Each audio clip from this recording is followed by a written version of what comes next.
The day I became someone's pet. I was holding a camera worth more than my car.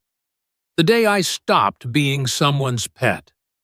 That same camera would destroy the most popular boy in Phoenix. But I'm getting ahead of myself. My name is Finley Archer, and if you'd asked anyone at Ridgemont High School about me last April, they'd have drawn a blank. Maybe that quiet girl with the notebook, or the one who sits alone at lunch. I was 17, invisible by design, and I preferred it that way. My grandfather, who raised me after my parents died, used to say that the best position in any conflict is the one nobody sees coming. He would know. 30 years in CIA psychological operations teaches you things about human behavior that most therapists spend lifetimes trying to understand. If you're feeling that rush of what's going to happen next, hit that like button. It really helps more people discover these stories. And if you want to share where you're watching from, drop it in the comments below. For those who want to support more stories like this one, there's a thanks button right under this video. Every contribution, no matter how small, helps me bring you more inspiring tales of courage and standing up for what's right. Thank you for being here. Now, let's see what happens when push comes to shove. I should have remembered his lessons that Tuesday morning when I climbed the bleachers overlooking the football field. My ancient Nikon hung around my neck, a gift from Grandpa, who believed in analog precision in a digital world. I was there for my photography project on Morning Rituals of Ridgemont High, a deliberately boring title for what was actually a study in behavioral patterns. At 7:15 a.m., the football field was supposed to be empty. It wasn't. Below me, pressed against the equipment shed, Bryce Hawthorne had his tongue down someone's throat. This alone wouldn't have been newsworthy. Bryce was our quarterback. Stanford-bound, son of Scottsdale's most famous life coach. He collected girlfriends like trophies and discarded them just as easily. What made me raise my camera was the girl he was kissing. It wasn't his girlfriend, Zara Okafor. It was Madison Chen, his best friend Connor's girlfriend. Click. The sound was barely audible. Old cameras are quieter than phones, but Bryce's head snapped up like a wolf scenting prey. His eyes found me instantly, and I watched his expression shift from surprise to fury to something else. Calculation. Maybe. The same look Grandpa got when he was 3 moves ahead in chess. "Hey!" His voice carried across the empty field. "You, with the camera." I could have run. Should have. Probably. Instead, I sat down on the bleachers and waited. Madison had already fled, leaving Bryce to climb toward me with the measured steps of someone who'd never met a problem he couldn't solve with either charm or force. "Finley Archer," he said when he reached me, not even breathing hard. Of course he knew my name. Bryce Hawthorne knew everyone, cataloged their weaknesses, filed them away for future use. "What do you think you're doing?" "Photography project," I said, keeping my voice steady. "Morning rituals." He laughed, but there was no humor in it. "Delete it." "No." The word hung between us like a challenge. I watched him process it, saw the moment he realized I wasn't scared. That should have been my first warning. Bullies like Bryce operate on fear. Take that away. And they get creative. "Do you know what I could do to you?" He sat down beside me, close enough that I could smell his cologne, something expensive that probably cost more than my monthly grocery budget. "One word from me, and your life here becomes hell. More hell than it already is. I mean, my life is fine." "Is it?" He pulled out his phone, swiped through something. "Let's see. Finley Archer, 17. Lives with her grandfather on Mesquite Street, not the nice part. Parents died in a car accident when you were 10. No friends. Eats lunch in the computer lab. Perfect grades but no extracurriculars that matter. Already accepted to ASU on a needs-based scholarship. He looked up. Did I miss anything? My IQ is 162, I said. And I won the Google Science Fair last year. His eyes narrowed. For what? A project on digital empathy, teaching AI to recognize and respond to human emotional states through textual analysis. Boring, but I caught the flicker of interest he tried to hide. Here's what's going to happen. You're going to delete that photo, and we're going to forget this ever happened. No.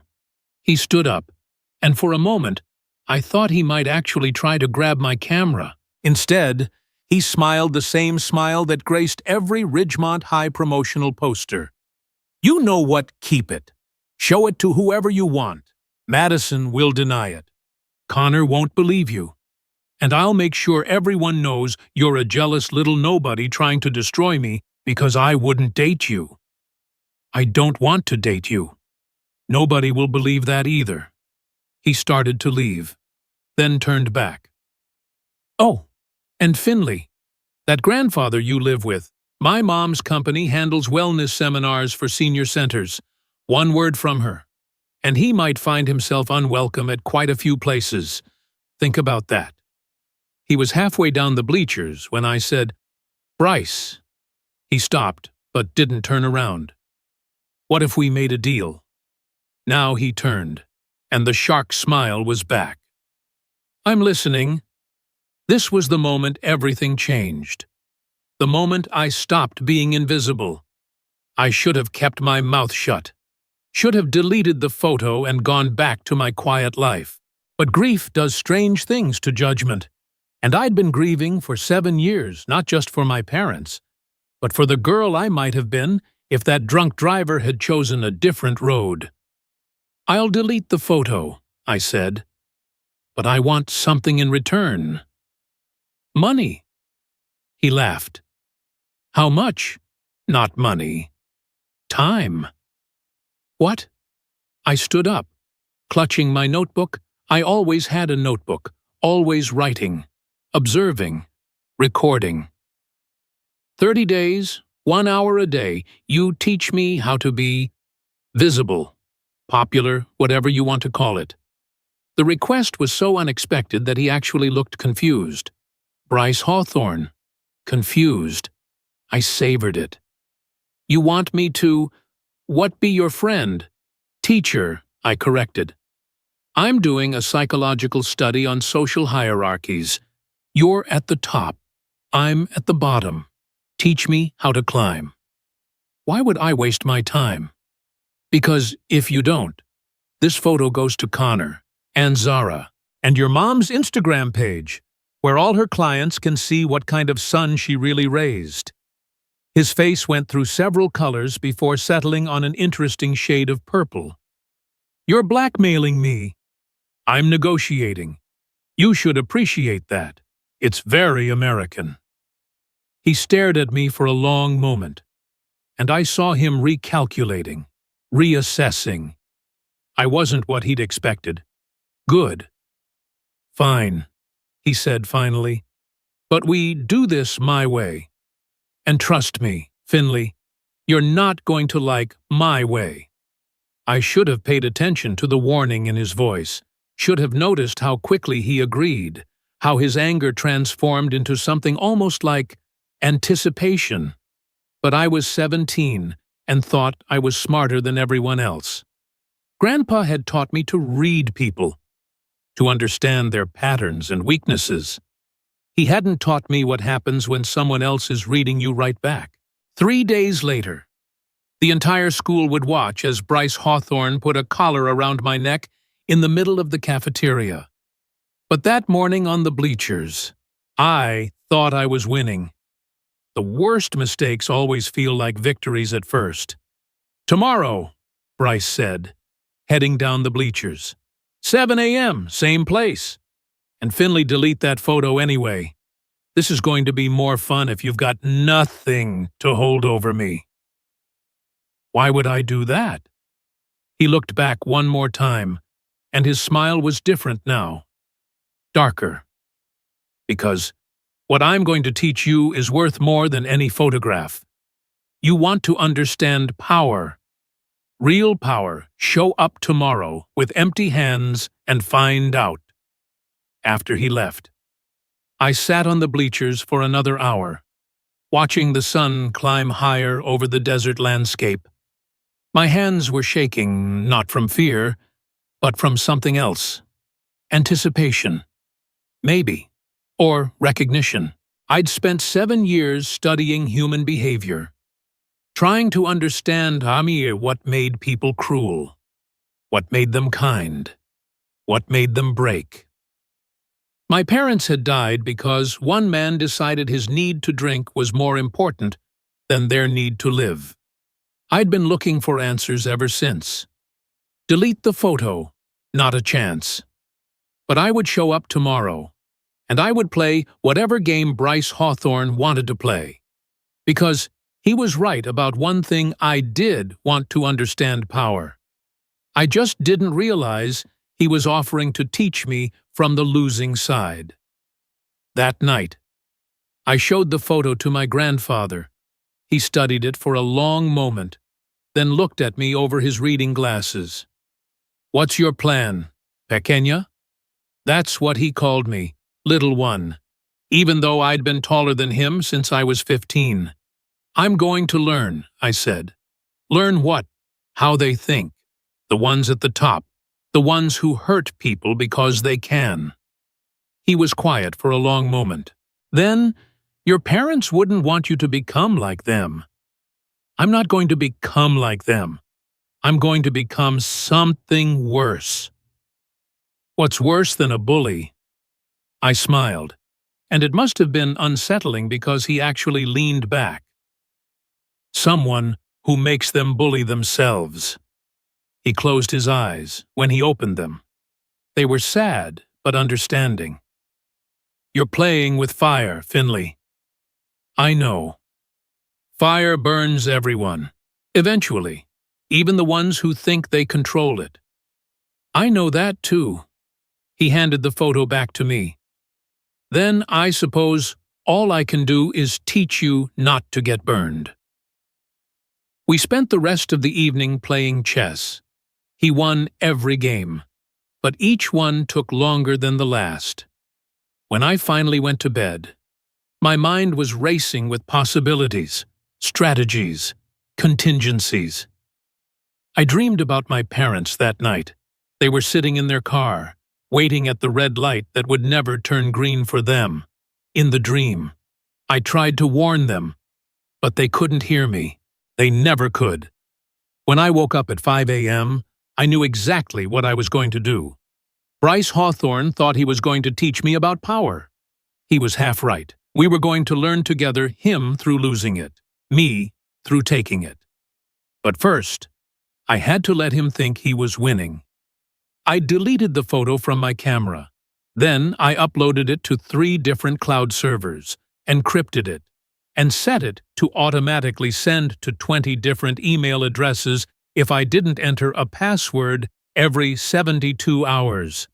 Grandpa had taught me about insurance policies. He'd also taught me about psychological operations, about how to make someone dependent on you without them realizing it, about the difference between breaking someone's body and breaking their sense of self. "The most effective prison," he'd told me once, "is the one the prisoner builds for himself." At 6:45 a.m., I headed for the football field. I wore the same clothes as always: jeans, unremarkable t-shirt, beat-up Converse. I brought my notebook, but left the camera at home. Empty hands, like he'd asked. Bryce was already there, doing stretches on the track. He was alone, which surprised me. Usually, he traveled with an entourage. "You're early," he said without looking up. "You said 7. It's 6:52. Precise. He straightened, studied me. Did you delete it? Yes. Show me. I pulled out my camera, showed him the empty memory card. He nodded, satisfied. Good. First lesson power is about trust. I trusted you to delete it. You trusted me to keep my word about teaching you. Now we can begin. What exactly are you going to teach me? He smiled, and it was different from any smile I'd seen from him before. Almost genuine. Have you ever heard of pet play? Finley. If this reminds you of someone, maybe a kid you knew in school, maybe your own child who came home different one day, just remember that the worst bullies are often the ones who smile while they're destroying you. Pet play. I kept my voice neutral, but inside. Alarm bells were ringing. This wasn't what I'd expected. It's simple, Bryce said, pulling something from his gym bag. You want to understand social hierarchies? There's no better way than starting at the absolute bottom. He held up a collar, black leather with a small silver tag. You're joking. Do I look like I'm joking? His expression was serious, almost philosophical. You want to learn about power, real power. Then you need to understand powerlessness first. You can't climb a ladder if you don't know where the bottom rung is. This is insane. This is voluntary. You came to me. Remember, you wanted to learn. This is how I teach. He tossed the collar at my feet. Put it on, and I'll show you how the world really works. Walk away and stay invisible forever. Your choice. I stared at the collar. Part of me wanted to laugh, to tell him exactly what he could do with his twisted teaching methods. But another part, the part that had spent 7 years trying to understand why people hurt each other, was curious. What exactly would this involve? 1 hour a day, like you asked. You do what I say, when I say it. In return, I teach you everything. How to read people, how to manipulate them, how to make them need you, how to turn invisibility into power. And if I refuse any command, then we're done. But Finley, he stepped closer, and I could see something in his eyes I hadn't noticed before. Pain, maybe, old and carefully hidden. The things that scare us most are usually the things that teach us most. I thought about my grandfather's words about fire, about my parents, who'd trusted a stranger to follow traffic laws, about 7 years of being nobody, of watching from the sidelines while people like Bryce ruled worlds I couldn't even enter. I picked up the collar. One condition, I said. Everything stays within school grounds. You don't own me outside these gates. Deal. And I want to understand why you're really doing this. The real reason, not whatever story you're telling yourself. He laughed, but it was hollow. Maybe that's your final exam. Figure out why I'm doing this. And you graduate. I fastened the collar around my neck. It was lighter than I'd expected. Now what? Now, Bryce said. We go to breakfast, and you learn what it feels like to be seen. The cafeteria at Ridgemont High served breakfast from 7 to 7:45. I'd never eaten there before. Too many people. Too much noise. But that morning, I walked in wearing a collar, following Bryce Hawthorne like a pet. The first person to notice was Jenny Valdez, junior class president. She dropped her orange juice. The second was Connor Murphy, Bryce's best friend, the one whose girlfriend Bryce had been kissing. His face went through several expressions before settling on confusion. "Dude," he said as we approached his table. "What is this?" "This," Bryce said, gesturing to me, "is Finley. She's helping me with a project." "What kind of project?" Madison Chen was sitting next to Connor, her arm through his like nothing had happened on Tuesday. She wouldn't meet my eyes. "A social experiment," I said before Bryce could answer. "On power dynamics and voluntary submission." Voluntary, Zara Okafor materialized beside us, looking perfect despite the early hour. "You're wearing a collar." "By choice," I said. She looked at Bryce, and something passed between them. Not affection. Exactly. More like recognition. "Interesting," she said finally. "And what have you learned so far?" "That everyone's staring at me for the first time in my life," I said. "And that being seen isn't as terrifying as I thought it would be." "Give it time," someone muttered. Bryce pulled out a chair. "Sit." I sat. The next hour was surreal. Bryce didn't humiliate me. Exactly. He was more subtle than that. He had me fetch things his breakfast, extra napkins, salt for Connor's eggs. Small tasks that by themselves meant nothing, but together painted a picture of servitude. But he also talked to me, asked my opinions on classes, teachers, college plans, introduced me to people who'd never noticed me before. By the time the bell rang, I'd had more social interaction in 1 hour than in the previous year combined. "Same time tomorrow," Bryce said as we left the cafeteria. "And Finley, wear something nicer. If you're going to be mine, you need to look the part." That afternoon, I found a note in my locker. "Expensive stationery. Neat handwriting. The real show starts Monday. Hope you're ready. B." It was Thursday. I had 4 days to prepare for whatever came next.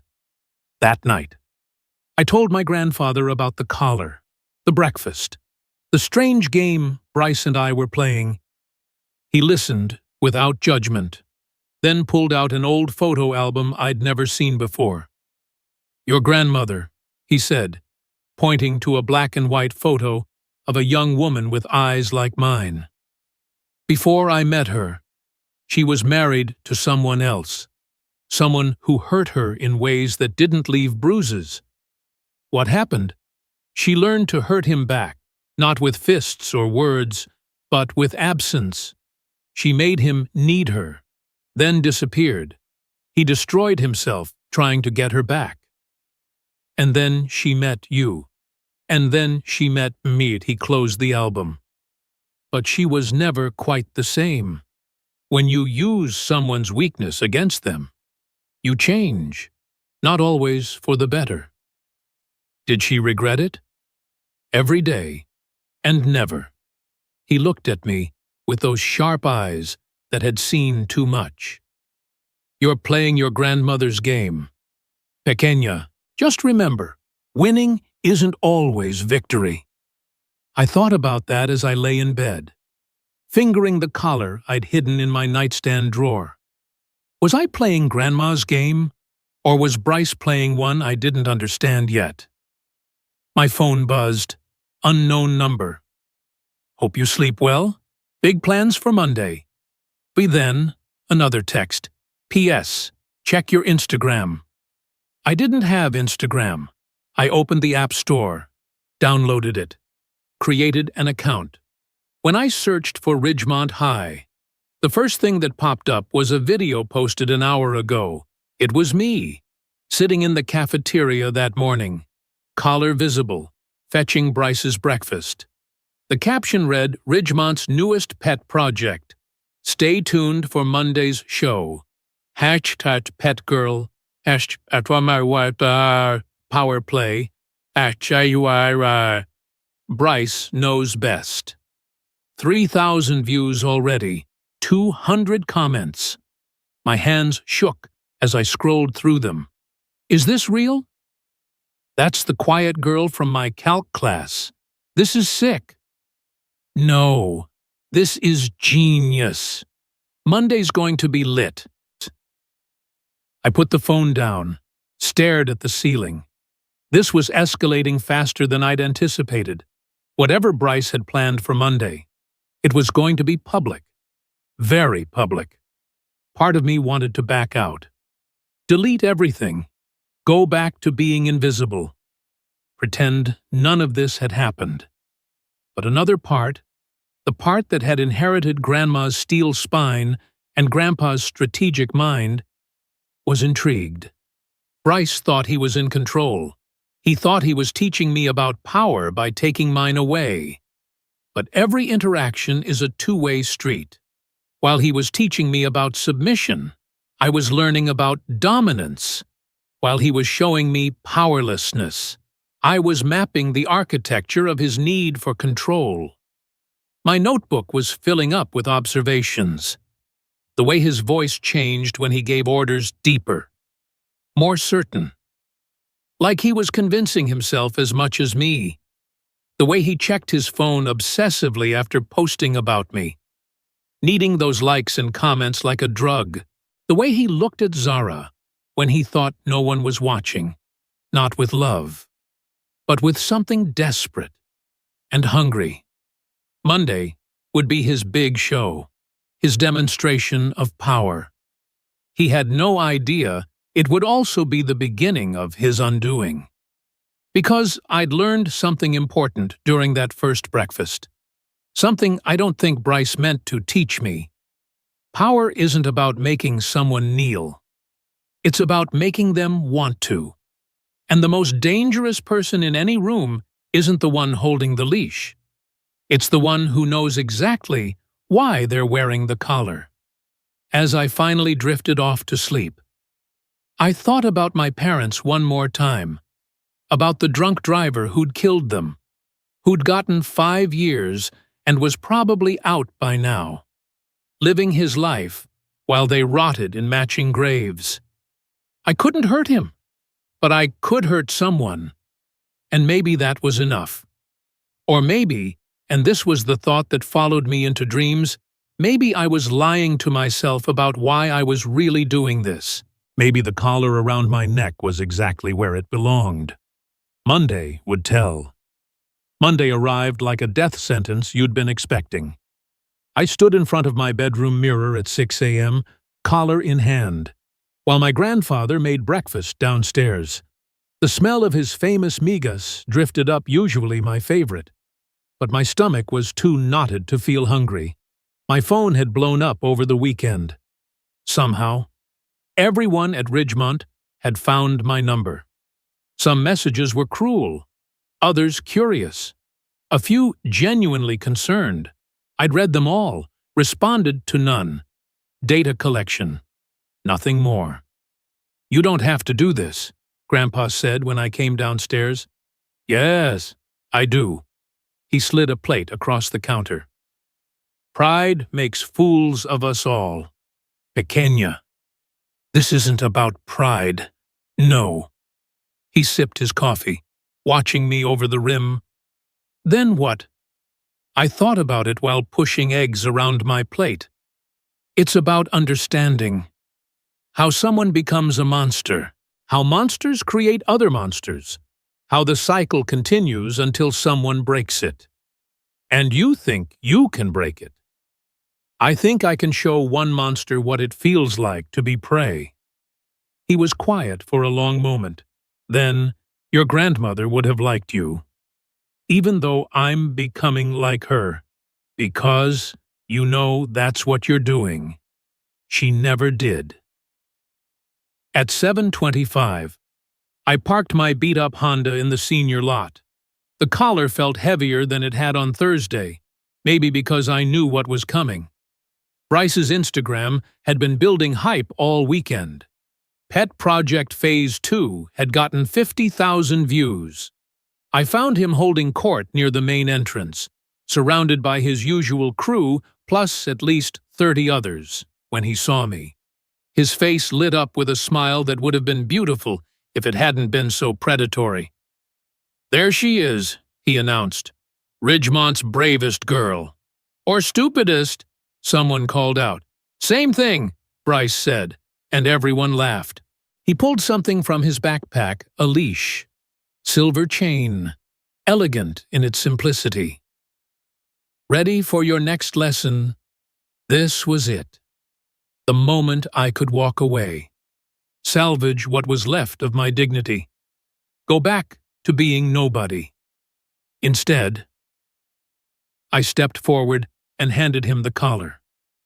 "Put it on me," I said, loud enough for everyone to hear. "If you're going to own me, do it right." The crowd went silent. Even Bryce looked surprised. Then his smile widened, and he stepped behind me, fastening the collar with practiced ease. When he clipped the leash to it, the metallic click echoed like a gunshot. "Good girl," he said, and I forced myself not to react to the condescension in his voice. "Now, let's go to class." What followed was the longest day of my life. Bryce led me through the halls on the leash, stopping at his locker, the bathroom, wherever he needed to go. I kept my head high, met every stare with calm indifference. The principal, Martinez, tried to intervene during second period, but Bryce had done his homework. "It's performance art," he explained, pulling out printed pages. "For my AP Psychology project on social contracts and voluntary submission, Finley's my co-researcher. She's documenting reactions for her concurrent study on mob mentality." It was brilliant. Really. He'd found a loophole that made us untouchable. Dr. Martinez clearly wanted to shut it down, but had no grounds. "Keep it educational," he warned, then fled like the coward he was. By lunch, the entire school was watching. Bryce had set up a whole production in the cafeteria, a dog bed in the corner, water and food bowls with my name on them. The works. The crowd was massive, phones out, documenting every second. "Kneel," he commanded. I knelt. "Eat." I looked at the bowl regular cafeteria food. Nothing actually degrading, but served in a dog dish. This was the moment. The breaking point. I could see it in his eyes. He expected me to refuse, to run, to cry.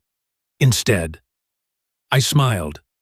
"Thank you for lunch," I said, then ate with perfect calm, maintaining eye contact with him the entire time. Something flickered in his expression. Uncertainty. Maybe. He'd expected tears, resistance, breakdown. He hadn't expected gratitude. "You're sick," Madison Chen whispered as she passed. "No," I said, loud enough for everyone to hear. "I'm learning." After I finished eating, something strange happened. Bryce knelt down beside me not to humiliate, but to whisper. "Why aren't you breaking?" "Because you're not trying to break me," I whispered back. "You're trying to break yourself." "I'm just the mirror." He jerked away like I'd slapped him.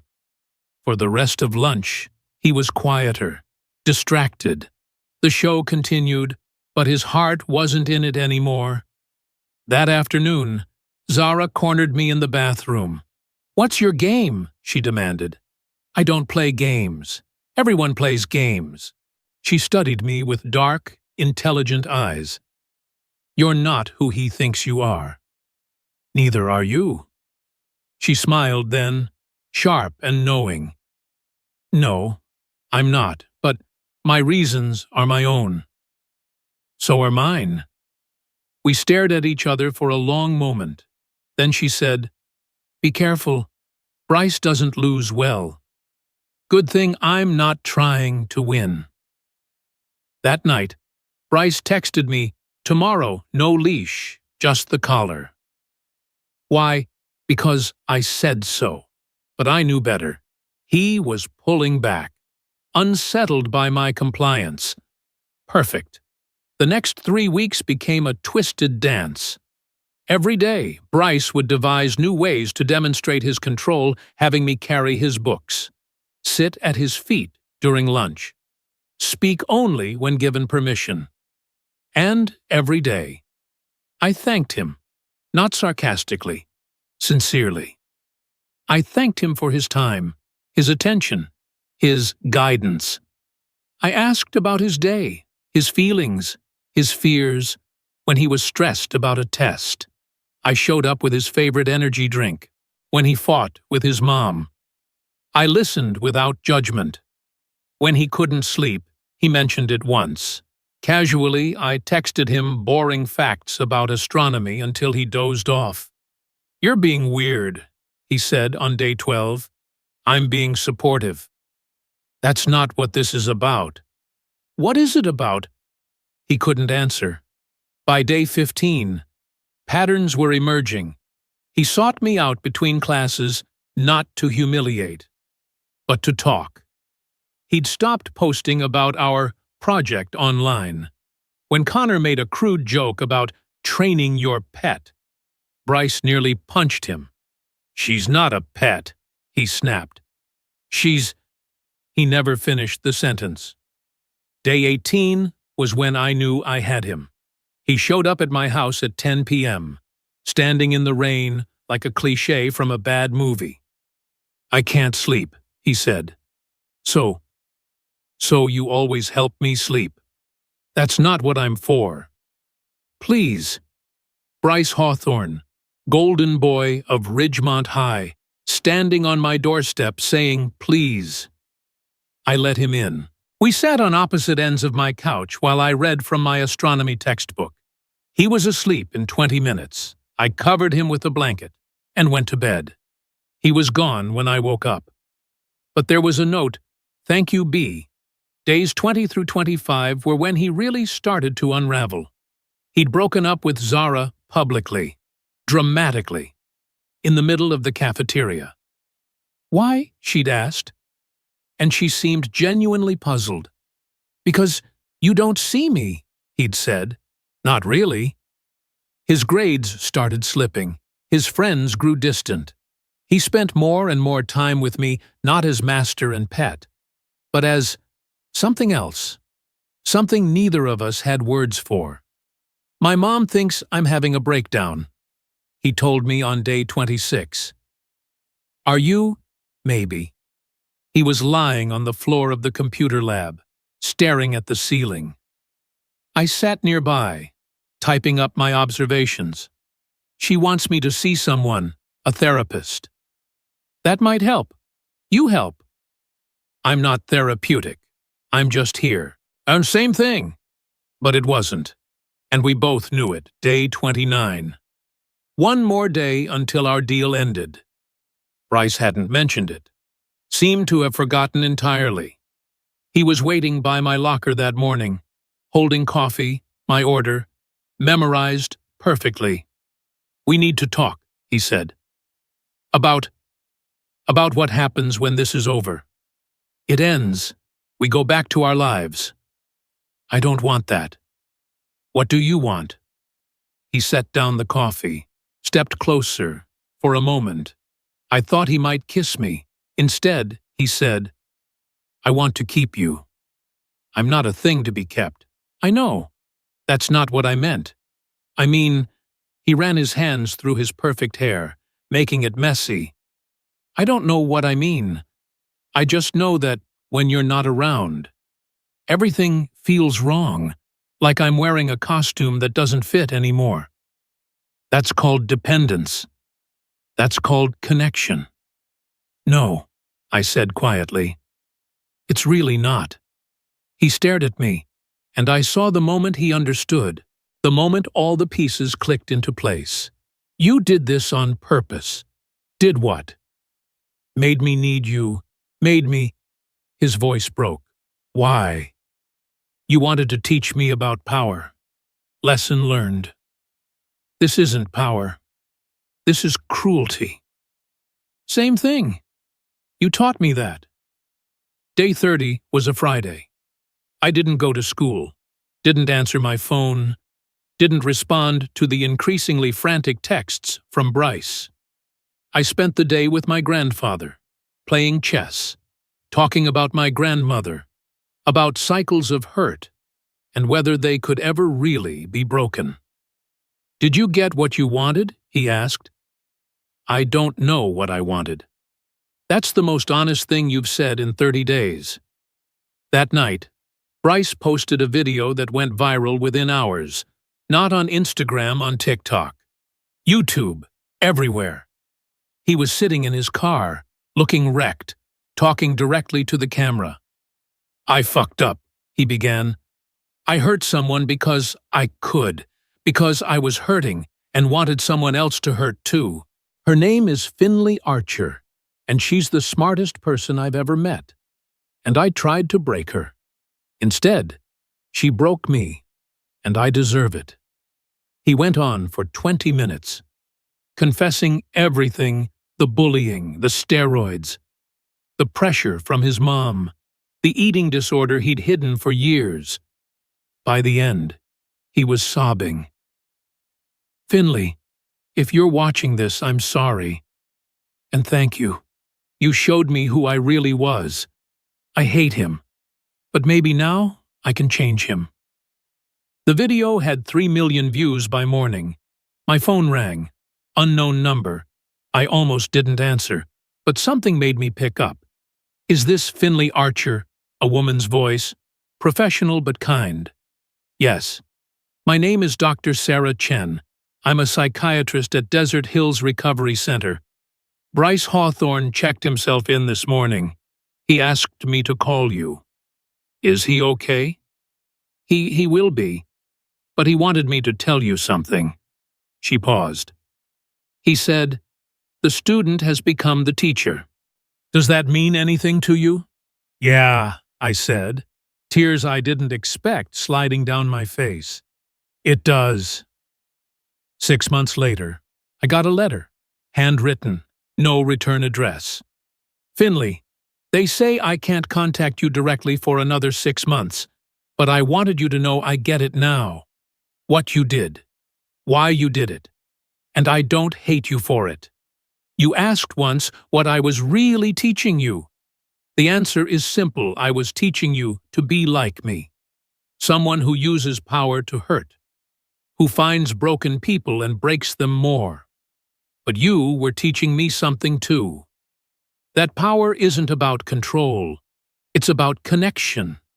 And the most powerful thing you can do is show someone who they really are.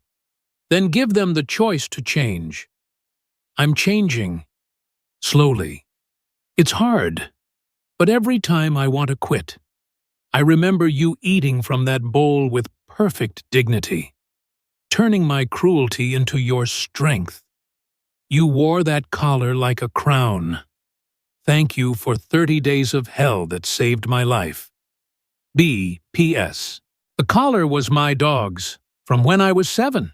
He died the day my parents got divorced. I've kept it all these years. Don't know why. Maybe I was waiting to find someone else to put it on. Someone who could handle the weight of my grief. Thank you for carrying it, even for a little while. I kept the letter, added it to my notebook full of observations.